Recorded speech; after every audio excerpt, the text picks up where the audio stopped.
Ambassador Amirbayov is a graduate from JFK, Harvard School of Government, and carried out postgraduate studies at the International Institute of Public Administration in Paris, at the NATO School in Germany, and also at the NATO in Italy, and at the Azerbaijan State Institute for Foreign Languages. Ambassador Amirbayov has also developed a quite remarkable diplomatic career. Just let me mention some of the responsibilities he has held from 2004 to 2017, from 2017.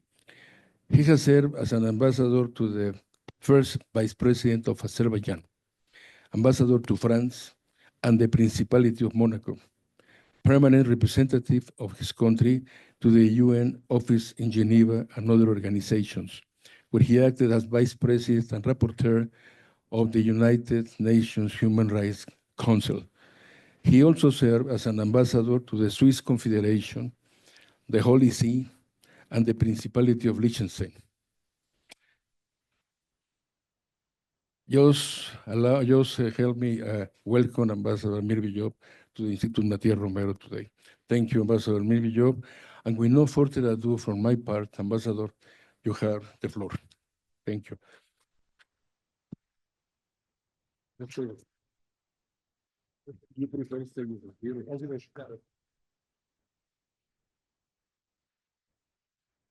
Good afternoon. Ladies and gentlemen, excellencies, dear friends, it's a pleasure and honor to be received in your renowned Institute of Matías Romero. It's a pleasure also to address the students, the future diplomats, and I thank for the presence both ambassadors of Mexico in Azerbaijan and Azerbaijan in Mexico, but also the Chief of Staff of the Vice Minister and all the friends. I was proposed to talk about the subjects that Ambassador just mentioned. What I want to do is maybe to limit my comments to 25, 30 minutes so that it doesn't sound very boring. And then I will very much be happy to take any questions that you may have on the topics that I will talk on, but also beyond that. So my presentation will be basically consisting of three parts. First is why I'm here and what we actually look forward to achieve with Mexico, which we consider to be an important and key partner in this region. Secondly, we've talked with Mr. Director and his colleague before I came here about the ongoing dramatic changes in geopolitics in the world. People often call it the New World Order in the making, and how it impacts basically our region, where we come from, the South Caucasus, the region which is strategically very important because it's located at the crossroads between East and West, or Europe and Asia. And last but not least, I want to also talk about the ongoing peace process between Azerbaijan and neighboring Armenia. The prospects, the current situation where we are, the prospects, the opportunities of peace for the broader region, which we consider to be a very historic opportunity. So these are mainly the topics I will talk about, and then of course we will open the floor to the questions. So with regard to the Mexico-Azerbaijan relations, in February this year, we celebrated 33 years of the establishment of diplomatic relations. And since 2006, Azerbaijan has had an embassy here in Mexico City. And in 2014, Mexico opened its embassy in Azerbaijan. And throughout this time, we have been able to develop a very high quality of political dialogue between our two nations. Despite the geographical distance which separates us, I think on many issues, especially relating to international affairs, we were very much close. And from my own experience working in New York, in Geneva, in other places, I can tell that delegations of our countries have always been very close to each other, and they were on the same page with regard to our steadfast support for the international law, the rule-based international relations and the, of course, UN Charter and norms and principles of that law. But at the same time, of course, it goes beyond cooperation in multilateral frameworks. We have had very important interaction between our two countries in bilateral fields. Here I would like to specifically emphasize the fact that parliamentary dimension of our cooperation has always been very strong. I'm coming here from the Casa de Pueblo, where I was received by the president of the Chamber of Deputies, and after this meeting I'll be going to Senate. So this shows the importance that we attach in Azerbaijan to strengthening even further the diplomacy of parliamentarians as people who are elected directly by people. And we are happy that there are friendship groups in our parliaments, and they are quite active. They travel and they discover respective countries, and they can contribute positively to the ongoing dynamics in our relations. We have very good humanitarian cooperation, including in the field of education. So Matías Romero Institute has a memorandum of understanding of cooperation with ADA, Azerbaijan Diplomatic Academy University. And I think that through exchanges between students and professors, we can bring closer our peoples and we can improve and strengthen human-to-human relations. Of course, if we look at the sheer figures, the trade turnover between our countries is not that bad, because if we take the figures of 2024, we're talking about $239 million US dollars. But I think, and it's our shared perception with our Mexican friends, that the potential which exists is much bigger. So in order to tap into this potential, we agreed to concentrate more on identifying some concrete areas where Azerbaijan and Mexico can do better in strengthening our trade, commercial, and economic ties in the fields which could vary from traditional ones like energy, where both of our countries have a very long history of producing and exporting hydrocarbon resources, but also renewable energies, which are very much important in this period of transition to green and clean energy. But not only that, agriculture, scientific cooperation, tourism, sports. I mean, we can identify technologies. We can identify many areas where both countries can benefit from more robust cooperation. So one of the main purposes of my trip here was to emphasize the openness and the willingness of Azerbaijan to explore new opportunities in order to elevate our relations on a qualitatively new level. And of course, the program which was prepared, it shows also the interest for this from the Mexican side. I was also very happy to talk to the chief of the office of the president yesterday. I had a very interesting discussion with the Director General at the Foreign Ministry. So these are all indicators of mutual interest between our two countries to move forward. So hopefully in the coming months, we'll be able to agree on some concrete roadmap of practical steps, which could allow us to instill some more energy in our bilateral relations. Now, with regard to a broader topic of the changes in and the serious transformation in global geopolitics, of course, we all understand that we are witnesses of emerging new world orders, which is marked by shifting alliances and evolving global power dynamics, new economic and political alliances, and unfortunately still ongoing regional tensions. Implications of these processes on every region could hardly be overestimated, but I will stop on what we feel in South Caucasus, and I think that here we can talk both about challenges but also opportunities, because if we have to talk about some risks of this serious transformation, Of course, first things which come to mind is geopolitical competition, the enduring regional tensions, and shifting energy markets. But at the same time, South Caucasus, if we look at the map, I think that being located geostrategically at the crossroads between continents, its key strategic location, abundant energy and mineral resources, and potential for regional cooperation and integration. These elements, they offer avenues for growth, stability, and long-term security.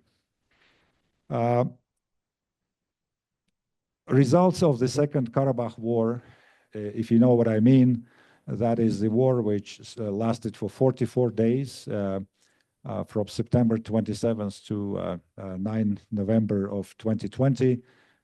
It has brought about not only the restoration of territorial integrity of Azerbaijan, but it also has created new geopolitical realities in the region of South Caucasus. And I think this process has tested our resilience, but also provided Azerbaijan with a chance to play a more prominent role in shaping regional security and stability, because on the top of its recognized role as critical energy player that ensures the energy security of many countries, and as a connectivity linchpin between East and West, North and South, I think that this has created more opportunities for our country, which has always been known for, making out of its strategic autonomy the most important object and goal for our foreign policy. And if you look at this map, you will see that in terms of connectivity, which is crucial for improvement of and the insurance of the global supply chains and providing trade flows in seamless manner from East Asia to Western Europe. The line in the red color, which is the middle corridor, is exactly passing through, of course, Asia, then Central Asian countries, Caspian Sea, and then South Caucasus, and further on going through Black Sea to Europe. So we believe that this makes out of Azerbaijan a keystone state in Eurasia. And I think that in the last several years, we all witness that Azerbaijan's diplomatic, political, and economic influence in the region is steadily growing. And in the face of ongoing global shifts, we have emerged as a reliable and responsible actor in the region and far beyond. If we have to define the foreign policy of Azerbaijan in a very short way, I think that it would be fair to say that it's known for its traditional multi-vector, balanced and pragmatic approach in foreign policy. And in a growingly complex geopolitical environment, Azerbaijan continues with its efforts to preserve its independent geopolitical standing without joining any major power centers or clubs, while preserving strategic relationships with various major power centers on the basis of our own perception of national interests. As a way to strengthen Azerbaijan's strategic autonomy and consolidation of its multi-vector foreign policy, besides strengthening relations with immediate neighbors, and we have quite a few of them, like Russia to the north, we have Iran to the south, we have Turkey, which is our closest ally and brotherly state to the west. We also have Georgia and Armenia, and the Caspian Sea separates us from the Central Asia. So besides this, Azerbaijan is trying to pay a lot of attention to strengthen its ties with alternative power blocks, like, for example, through deeper integration within the Organization of Turkic States, and which is gaining more and more the political clout in today's world. We also have been presiding for 4 years the non-aligned movement, we tried to basically inject some new activism into this very important institution, which gathers together more than 120 nations, mostly of Global South. And of course, most recent accession of Azerbaijan to the D8 Organization for Economic Cooperation at the end of last year, and our expressed desire to integrate closer with BRICS Plus format. These are all another practical examples of this trend.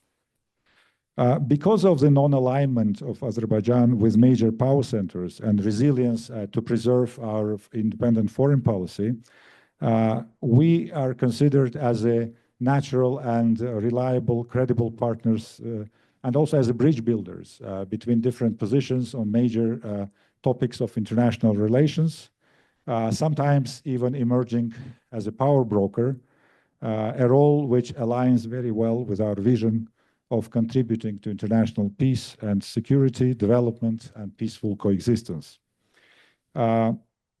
Recognized credibility of Azerbaijan as a consensus builder allowed our country to host last year and to deliver a very successful COP29, which is the climate summit of the world, where through very transparent and inclusive chairmanship, Azerbaijan managed to bridge serious differences between multiple major stakeholders and found solutions that allowed to reach historic consensus on the issues that many previous climate negotiations have failed to deliver, like, for example, a decision to achieve the largest ever UN climate finance commitment on $300 billion before 2035, and also a historic, long overdue breakthrough on UN carbon markets. Another strength of Azerbaijan lies in its vibrant, multi-ethnic and multicultural society, which has long been a source of our strength and unity. And we are very proud, as Mexico is, of our very rich and ethnic and religious diversity without any exclusion or discrimination. And this is very important in order to allow for harmonious coexistence of all citizens of our country. And this all has transformed our country into a certain model of tolerance and peaceful coexistence. And actually, that is one of the reasons why Baku, the capital of Azerbaijan, has been recently very much used as a platform, natural platform for intercultural and interreligious dialogue, the importance of which nowadays could hardly be overestimated. So, in order to see how all this affects this South Caucasus region, I think that this new agenda that Azerbaijan is developing for its own foreign policy means that the situation in the South Caucasus itself needs to be stable, peaceful, and forward-looking. And that is exactly what Azerbaijan tries to achieve after we liberated from illegal occupation almost 20% of our lands. We proposed to Armenia to engage immediately in 2020 into the peace negotiations, because having implemented ourselves the well-known 4 resolutions of the Security Council of the United Nations that all demanded to liberate the occupied territories of Azerbaijan from Armenian occupation, we actually decided that it is the time to try to forge a completely new nature of relations with our Armenian neighbors, because the justice has been restored. Basically, the Azerbaijan today is a country with, which controls fully its own territory and which is proudly trying to instill a new culture of peaceful coexistence, including with our Armenian neighbors.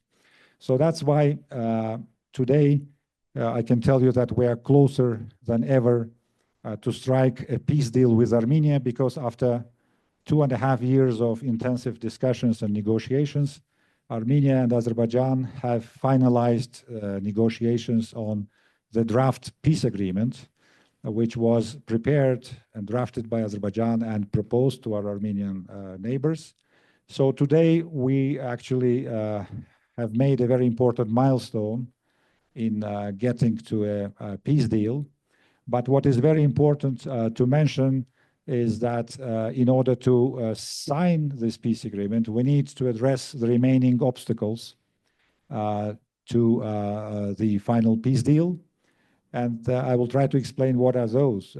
Well, the first one is about a certain incompatibility between the letter and spirit of the peace agreement that we will sign with Armenia and the fact that the Armenian constitution still contains a territorial claim to Azerbaijan because it enshrines the annexation of part of Azerbaijan's sovereign territory in its basic law, which is constitution. So we need to address this issue because we don't want that there is a legal conflict between the peace agreement and the constitutional framework that reigns Armenia's policies. And we proposed to the Armenian side to change or to make an amendment to their current constitution so that it is not in conflict with the spirit of the peace agreement. And of course, the second issue which we need to deal with them together is we have had this mediation institution, OSCE, Organization for Security and Cooperation in Europe, Minsk Group, which has been active since 92 till 2020. But now that we have already agreed the peace agreement, we have restored our territorial integrity and sovereignty, and Armenia and Azerbaijan have already, in a bilateral direct format, agreed to finalize the peace deal. We don't see any reason for any international institution to be still active, or especially given the fact that the Minsk Group of OSCE since 2020 is dysfunctional and completely obsolete. So our proposal to Armenian colleagues is to address jointly the OSCE in order to dissolve this dysfunctional institutions. So this shows how quickly the dynamic towards peace is going on. We actually are very much confident that if we are able to finalize this peace deal, and the ball is in the Armenian court, as you have understood, then I think that will be a game changer for the whole region, because on this map you will see that in terms of making this region even more attractive and in order to increase its geoeconomic and geopolitical importance, we can also add as an immediate deliverable of peace the element of improved regional connectivity. So this, what we call Zangezur corridor, this is this part of the territory of Armenia, which is a bit more than 40 kilometers long, which could link not only the main part of Azerbaijan with Nakhchivan Autonomous Republic, but also it could link Azerbaijan with Armenia and Asia with Europe. So it will, of course, be something that can be a game changer in terms of, in terms of altering the image of this region being always fraught with instability and conflicts and regional tensions. And I think that this is something which is really unique, because this window of opportunity is there. And I think that the whole international community would only be happy if at least in one part of the world they will receive some good news about a sustainable and irreversible peace. And I think these two elements are very crucial because Azerbaijan insists that the peace that we will strike with Armenia is sustainable, which means it should be durable, long-term, and irreversible, which means that in no time in the future there should not be any reverse to any territorial claims to each other in this region. And the peace agreement that is going to be signed, hopefully soon, it has one of its major provisions, the mutual respect by Armenia and by Azerbaijan of each other's territorial integrity, sovereignty, inviolability of their internationally recognized borders, but also abandoning of any territorial claims to each other now and in the future. So I believe that this is a very robust basis to move forward.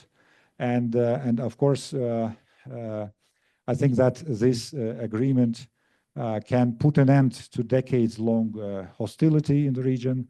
It can provide enormous economic and trade opportunities for countries in the region and beyond it, because exactly this part of the region is a consistent part of the Middle Corridor, or how it is known otherwise as Trans-Caspian Transportation Corridor, which of course will add to improved connectivity to the world, linking countries like Japan and China in the east to Western European countries and beyond.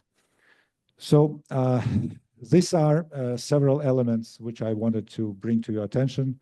I hope I did not violate the time line, but I would be very much happy to hear your comments or any questions so that we can continue our dialogue. Thank you.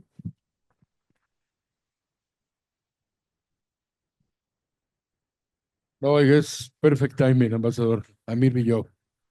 Now it's time for us to open the floor. You have some questions, please send them over here. Do you write it down, do it down, or you can do it like that? Because of the benefit of the mic, just allow me to ask first to Ambassador Amirbayov, and for sure I'm going to get to you immediately. Hearing you talking, Ambassador, I was guessing, what are your thoughts about one of your proximity neighbors, which is China? How is the state of the relationship? And in terms of diversification, how you foresee your relationship having Russia and some other countries around?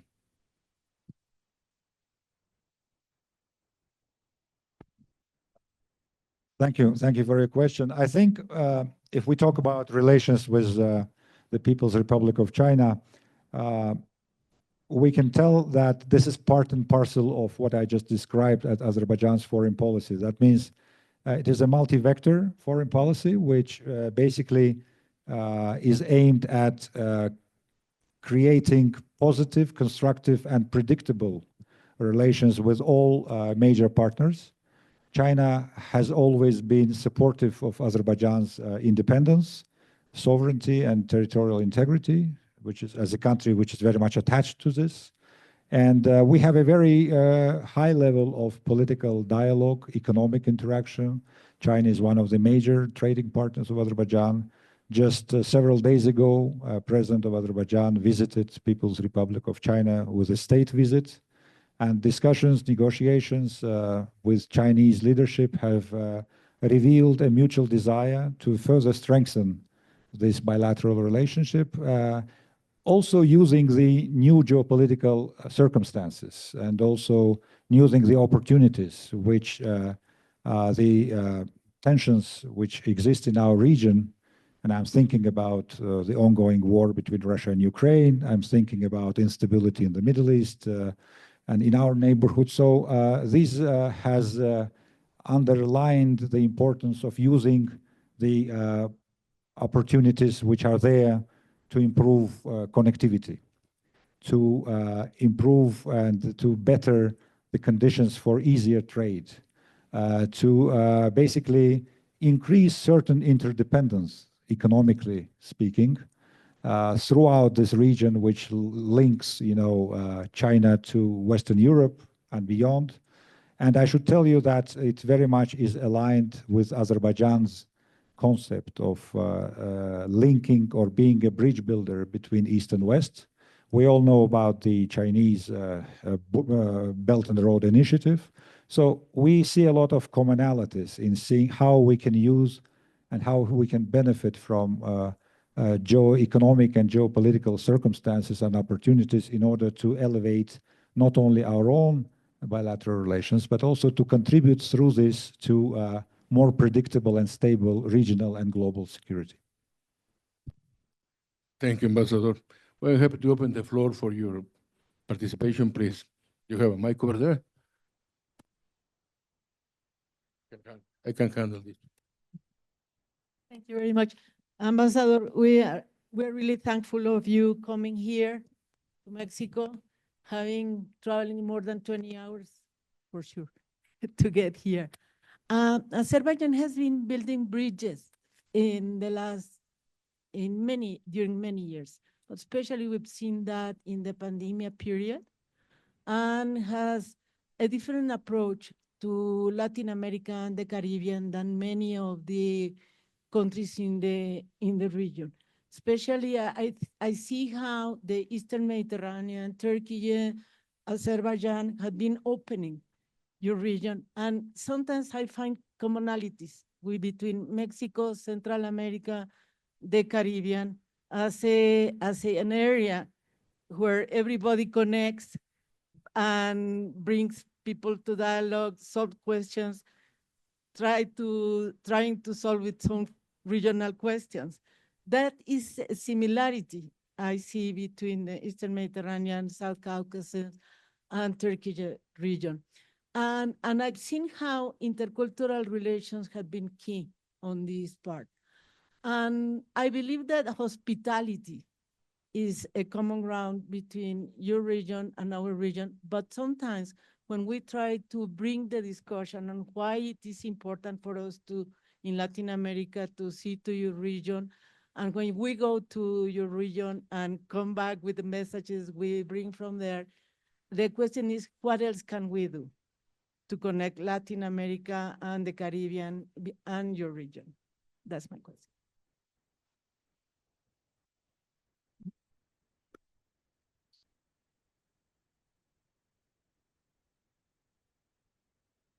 Thank you very much for your question. First of all, let me say that I agree with you completely that despite big distance between our regions, one can speak about a lot of commonalities which unite our peoples. I'm talking in this case about Mexico and Azerbaijan. And yesterday I was asked by a journalist, how would you sell Azerbaijan to Mexican tourists so that they could come and visit your country? And I said, well, we have pretty much the things that you do have, so that makes it more easy to travel all these 20 hours or a bit less, because we have beautiful country, we have excellent nature, we have good people, hospitable people, we have a lot of sun days during the year, which positively affects our mood.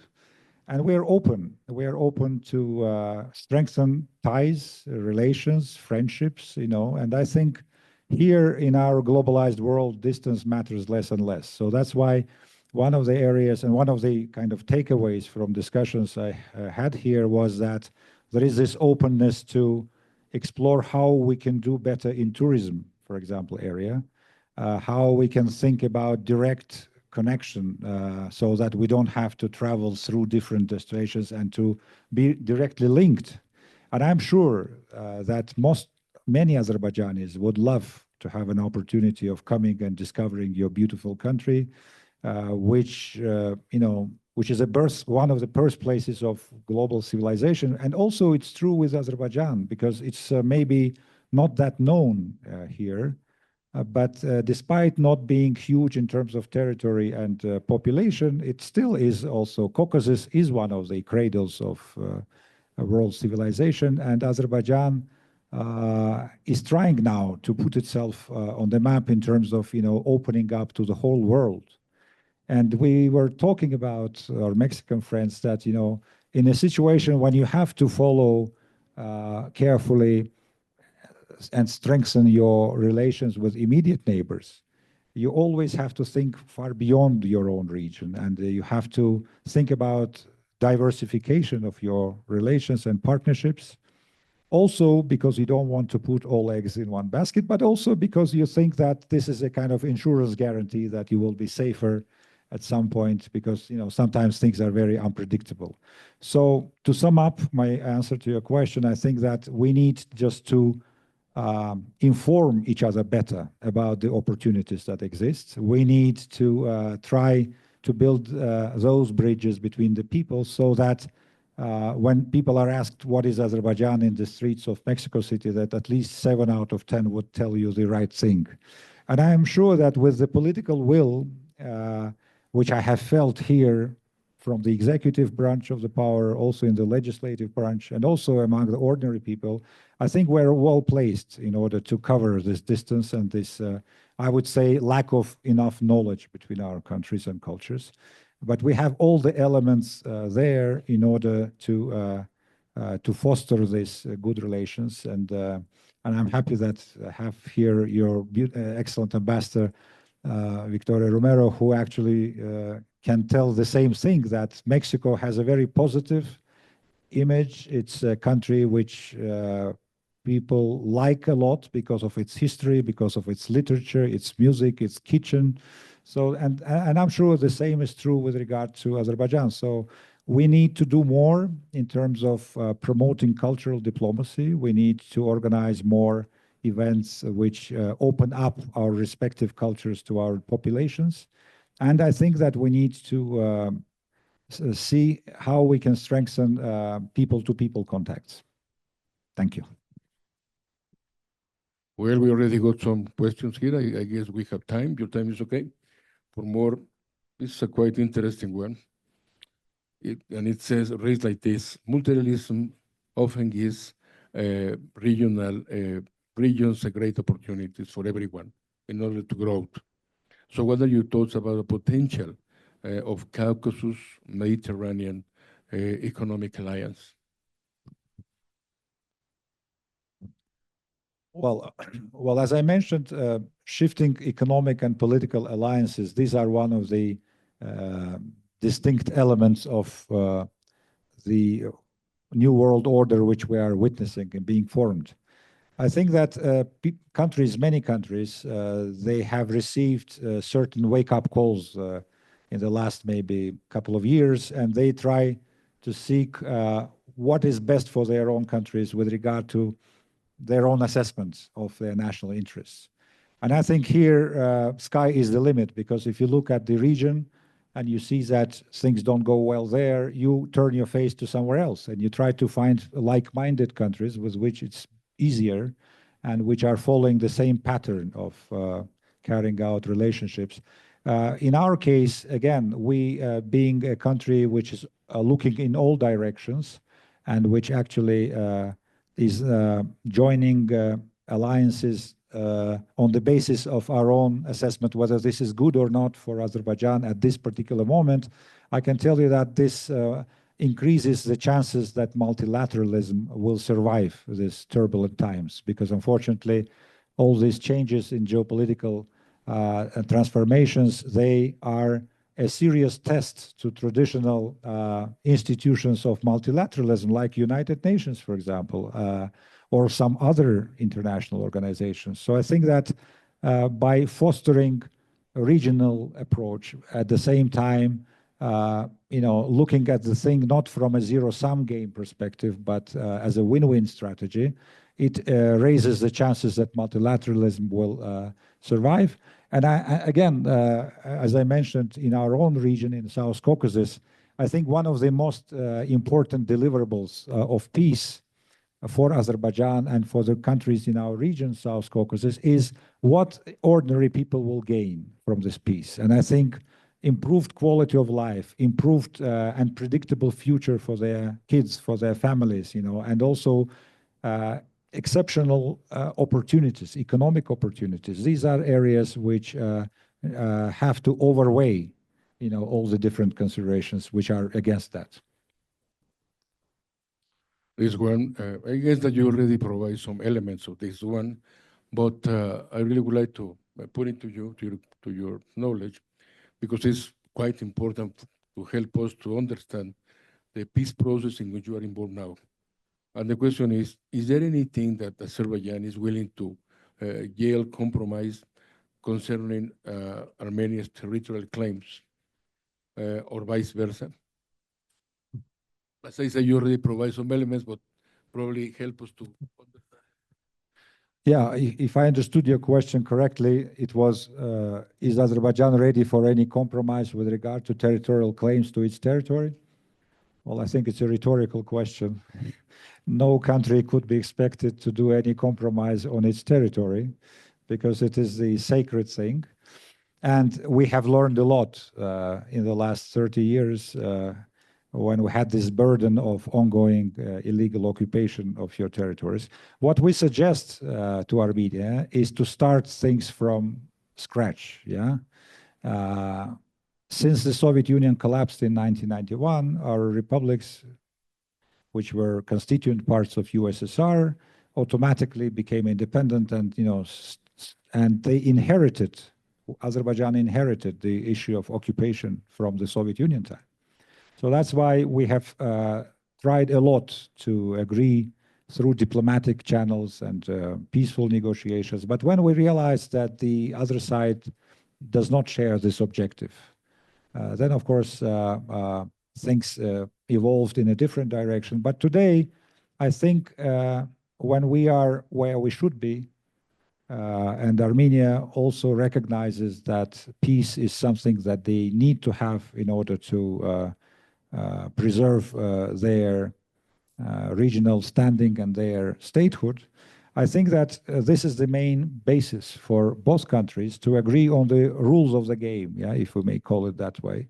And that is exactly the peace agreement, because the peace agreement is about enumerating the fundamental principles of behavior that both countries should, on a reciprocal basis, apply in order to build their future relations. So Azerbaijan is ready to recognize Armenia's territorial integrity on the basis of the fact that Armenia will do the same. So it's a very reciprocal process. The same goes with territorial claims. So if Armenia drops its claims from Azerbaijan, of course, I mean, it's reciprocal. So I think this is exactly one of the elements that should guarantee the sustainable nature of peace agreement, because it is permitted by the principle of reciprocity.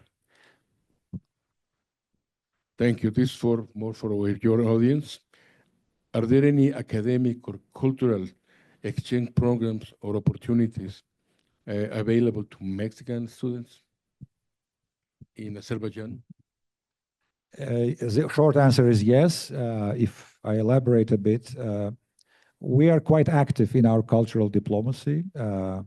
We try to make sure that, because of our reputation of being a platform for intercultural dialogue, we organize on a regular basis, be it Ministry of Culture or other state institutions, we organize different fora, festivals, different opportunities for countries of the world to come and to display their cultures. So I think, yeah, and it's the job of our respective embassies to, of course, to follow these processes and to ensure that there is much more cultural exchanges. You have such rich culture. We also do the same. We may participate in the joint festivals, but also there is such a practice as cultural seasons or cultural months of, for example, Mexico in Azerbaijan, Azerbaijan and Mexico, and this has been done. But I think that with this growing interest between the two countries to strengthen relations in different fields, we may think about putting it on a more regular basis. And I think we are lucky because on both sides we have very dedicated and very professional ambassadors who are devoting important part of their times in order to engage in this kind of cultural diplomacy. Thank you, Ambassador. And this gives me a line for this one, which is probably in which you have been engaged for the last days in Mexico. What is the strategy to strengthen the relationship between our countries, Mexico and Azerbaijan, and who will be the key actors? So we can do that together. Well, the strategy is to move in incremental ways, in a step-by-step approach. In order to strengthen relations between the two countries, the necessary condition is that there should be a mutual desire to do so. So that thing is fine. We feel like from both sides there is such a need and there is such a willingness and openness. Now, do we have opportunities for that? My personal answer is yes, because each of our countries has a rich experience in different fields. We have our own comparative advantages. We have opportunities which are not known to each other. So the next step, if we have political will to do it, is to identify certain areas from where we can start our journey forward. And that is exactly what we will be thinking about. We have a well-established mechanism of political consultations between foreign ministries of two countries.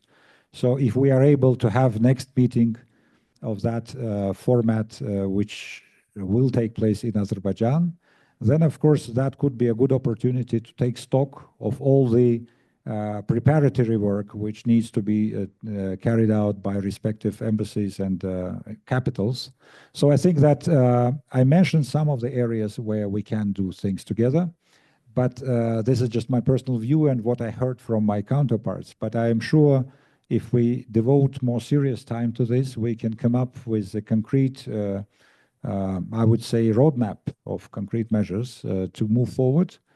And the important thing here is that we do it sincerely, trying to, put it on a win-win strategy kind of basis.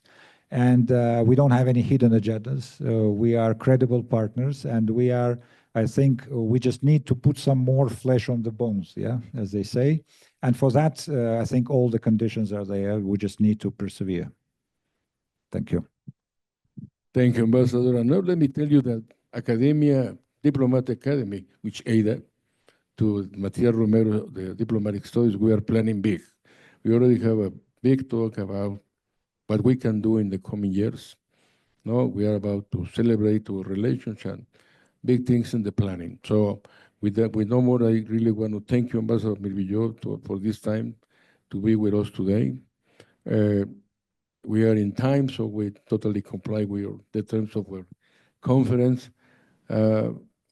Just probably a brief message. As you can see, basically we have a young audience, and you're an educator too.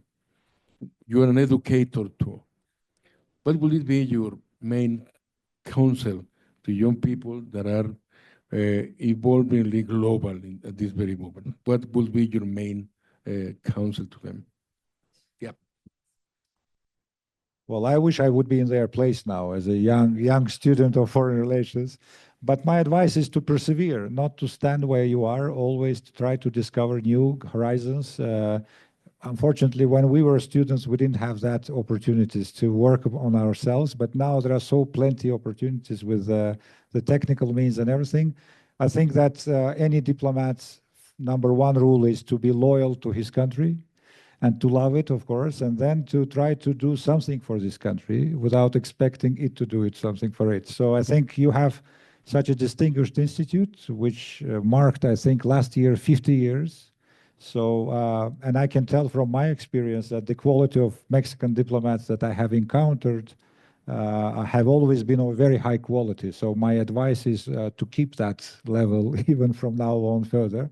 And I would like to take this opportunity to thank every one of you for taking your time, spending time here.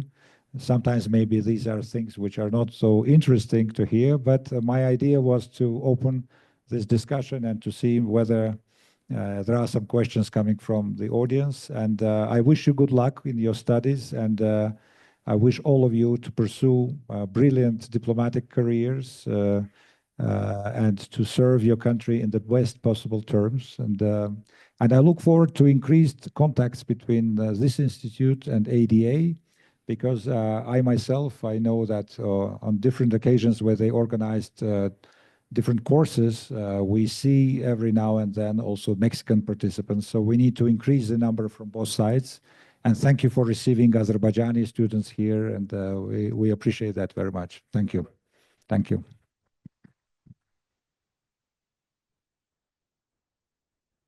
Thank you. And thank you all for being here today. Gracias por estar hoy con nosotros, muy amables.